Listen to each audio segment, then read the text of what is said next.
The Hollow Creek Inn was the kind of place travelers forgot. Hidden in the folds of the countryside, it sat on the edge of an abandoned mining town, its wooden beams sagging with age, its windows always dusted by wind. Few stayed the night, though the innkeeper, Mrs. Porter, swore her rooms were warm and her kitchen generous. On a rainy evening in October 1932, 5 guests checked in. Among them was Edward Hale, a businessman returning from negotiations in the city. He was wealthy, sharply dressed, and carried a black leather case. He never let out of his sight. Witnesses remembered him glancing over his shoulder, as if pursued, his hand resting often on the case's lock. By dawn, Edward Hale was gone. His bed lay neatly made, his boots lined beside it, but the case was missing. The only clue was a smear of mud across the floorboards, leading toward the back door. Detective Daniel Mercer was called from Brenton to investigate. Arriving at the inn, he found the guests gathered in the parlor, their faces pale under the flicker of gas lamps. Rain hammered the roof, and the old inn groaned in the storm. Mrs. Porter wrung her hands. He was here when I brought tea to his room at 10. By morning, nothing. The back door was ajar. No one heard a carriage, no one saw him leave.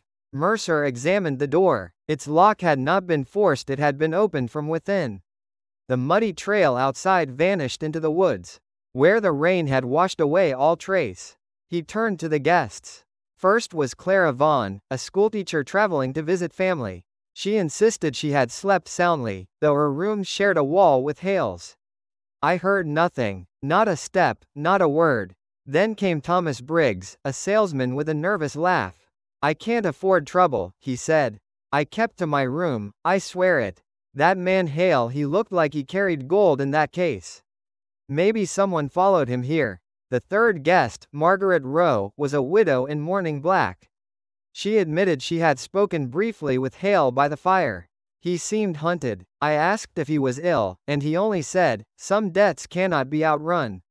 He would not explain. The last was Joseph Carter, a quiet man with a limp, who claimed to be a retired miner. He said little, but Mercer noticed his boots were still caked with fresh mud despite the storm. That evening, Mercer searched Hale's room. In the fireplace he found a scrap of burned paper. The inked barely legible shipment Hollow Creek final payment due. The case likely held more than documents, perhaps bonds, perhaps money. Whatever it was, someone had reason to silence him.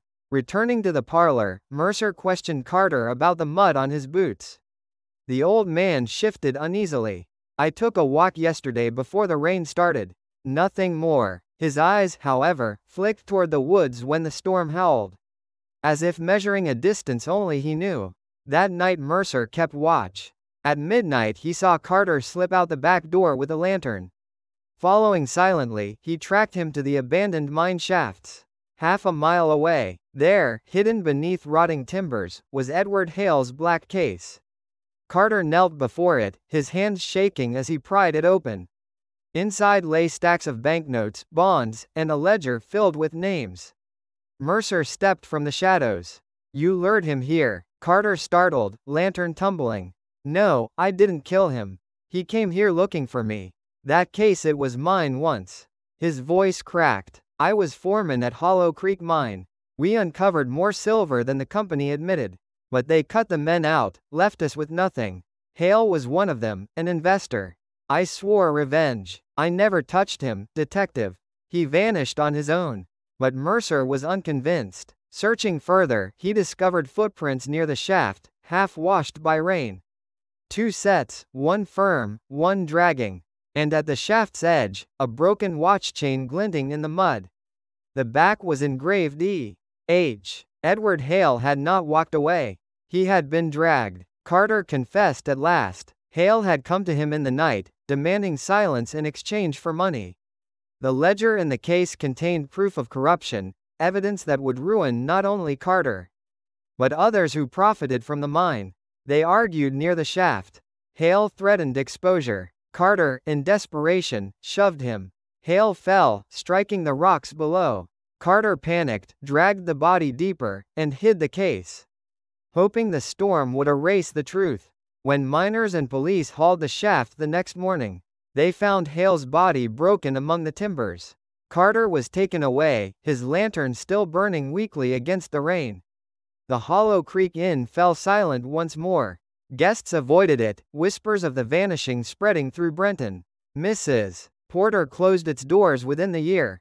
The building decayed, its windows staring like blind eyes over the empty town. In his report, Mercer wrote, "The truth does not hide in storms nor vanish with the rain." Edward Hale sought refuge in a forgotten place, but found only the debts of the past waiting for him. Hollow Creek claimed another, not with gold nor silver, but with silence.